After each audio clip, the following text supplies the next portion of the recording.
It's still hard to call this guy Jake. Because I really first got to know him as Thor. It's true. A few years ago at VBS when we got to play superheroes together, or reveal our identities. So I got to learn some great things from Thor about walking the true God's path. That was a lot of fun. The true God, not the Odin God, but the Yahweh God. Yeah, and Thor actually rejected his, it shows the right fellow. A lot of family tension. But you're here with us this week, you're singing with us. We also wanted, just for those who may not know him, or may have not been keeping tabs on what all you've been doing, why don't you tell us what you've been doing and what's coming up? For sure. So, this is my wife, Rachel. Hello, Rachel. She's wonderful. That's good, they should clap for you. Anyways, so we went to Western Washington University. I did an internship here 3 summers ago. And when we graduated from Western Washington University, we decided that we wanted to do a campus missionary internship. And this was a ministry we were very heavily involved in throughout our entire time in college. And this internship was a pretty rigorous program. It's designed to equip you to be a campus missionary, but it's also just designed to help you be a better Christian in the marketplace and be a missionary there. So, after a lot of studies, a lot of outreach, a lot of discipleship, walking through life with guys, we prayed about it a lot, and we decided that I'm going to be going on staff with that same ministry up at Western this upcoming year. My wife will be entering the marketplace and co-laboring with me there. And so I just want to tell you guys just a little bit about our ministry. So, if you notice, there's a picture of a river. And you might be thinking, why would you do that? It's kind of seemingly random. And the reason why is because the college and university, that place is so strategic.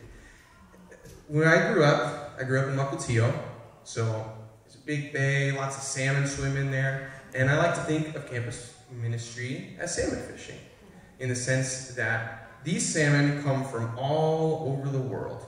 Go out to the ocean, swim around, have fun in the ocean too. I don't really know what salmon do in the ocean, but they probably have a good time.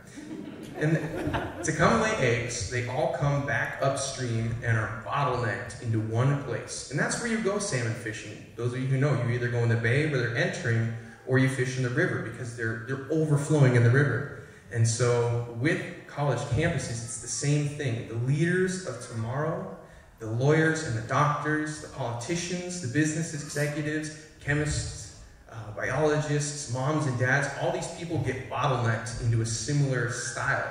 So we have 4 years where all of these future leaders of tomorrow are not only there and available, but they're constantly changing. I mean, when I came back to college, when I came back from college, it's like every weekend I'd have a different political view, different haircut, different shoes.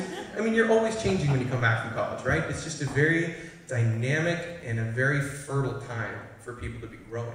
And so a lot of people, you'd think, don't really want to, become Christians in college. But I found that the gospel, the true God, speaks very clearly to these people who are truly trying to seek something beyond, what they've been taught for the first 18 years of their lives. But it's not all glamour stories like that. We also want to protect the investment that you guys have put into your kids for the first 18 years of their lives. Pastors, youth group leaders, all these people have poured into these child's lives to try to set them up to follow Christ for the rest of their lives. And a lot of times when they get to college, there's just no community. There's no stability. There's nothing for them to latch onto and grow in. And I have a really heartbreaking story this past year. There's a guy from my hometown, and his name was Matt. And he was excited to come to college. He went to Young Life. He was a nominal Christian. And by the time he got to college, he was really into drinking alcohol, getting really excited in that scene. And he actually got so drunk one weekend that he almost died from alcohol poisoning. Luckily, his friends were sober enough to rush him to the ER. And that's a pretty common story, actually, for college students. Not too common, but common enough that it's frustrating to tell. And so, winter quarter, he says, Jake, you run a small group Bible study thing, right? What's that all about? Yeah, man, are you excited about that? I would love. This is where life change happens. Is through the gospel. Do you want to meet up? Do you want to study the Bible?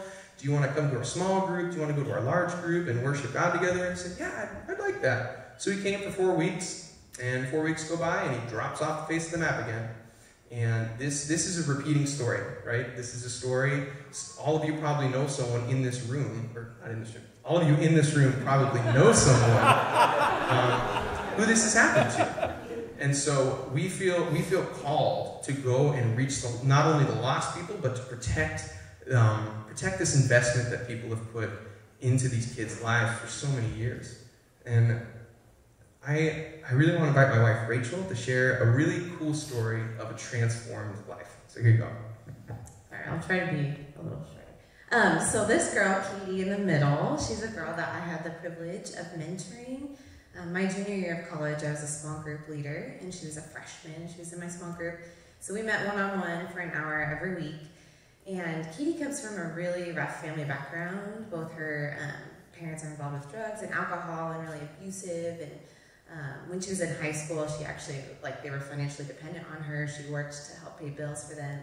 So she just came into college, struggling and not knowing how to have healthy relationships and not knowing what healthy community or even family is supposed to look like. And so she joined our small group. She was kind of a little bit new to Christianity. She had a couple of people in her life reach out to her over the years, so she was checking it out. And over the course of the year, we just walked together, trying to push her closer to Jesus. And it was a really hard year. She struggled to make friends. She struggled in our small group. She never wanted to speak aloud at all, and at multiple times throughout the year, she would text me saying, I can't handle this anymore. I can't be in a small group. It was just causing her too much anxiety and stuff. So it was a challenging year, lots of prayer, lots of growth. And then for the next 2 years after that, she was in different small groups and being mentored and guided by other people. And then this past year, I had the privilege of doing one-on-ones with her again. So this was her senior year. And the change... I explained that already. An hour together every week. But in case you didn't catch that, that's what I wanted. So this past year of walking with her again, I mean, seriously, you guys, talk about a new creation. She is so changed. The year after I met with her, she lived alone because she struggled to make friends. But now she's living in a house full of girls who love Jesus. She actually invited a girl to be her roommate who doesn't know Jesus because she wanted to live a life of daily outreach.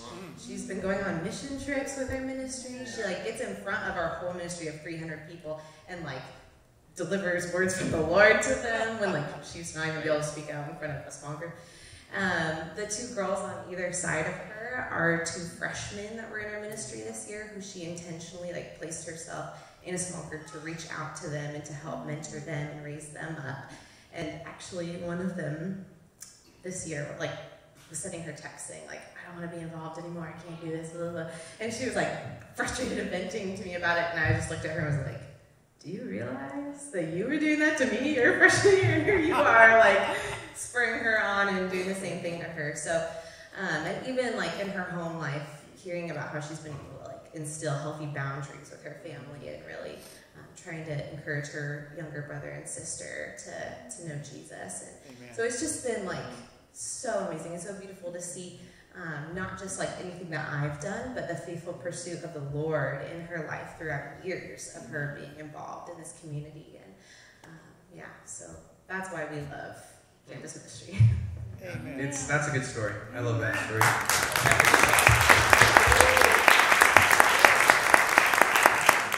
So that right there, that was our small group leaders from last year. And so almost all of those people are students who have taken a commitment to go and lead a Bible study and intentionally witness to a small group residence hall on campus. So in every single residence hall at Western's campus, we have a Bible study meeting there.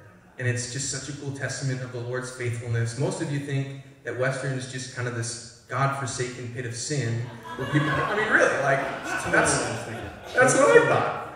But that's what I thought when I went there. But God is doing amazing things, and I love to get to be a part of this. The structure of our ministry, what I'll be doing next year, is I'll be leading one of these Bible studies. I'll be participating in staff meetings. I won't be doing worship, sadly, because they have 6 worship leaders already, which is a really cool testament to the Lord's faithfulness in that area.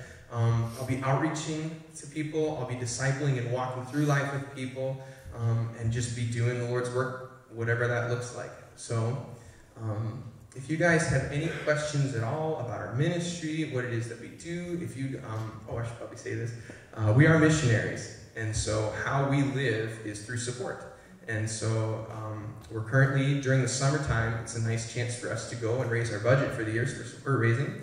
And so some of you actually in this room have supported us in the past, so I want to say thank you to them. And if you'd like more information, if you'd like to come talk to us, you have questions about what it is that we do, please come find us after the service. My email and phone number are really tiny in that corner. You probably won't be able to write it down. But anyways, yeah, please come talk to Rachel and I, and we'd love to talk to you. And thank you so much for letting us speak to you guys. We really appreciate it.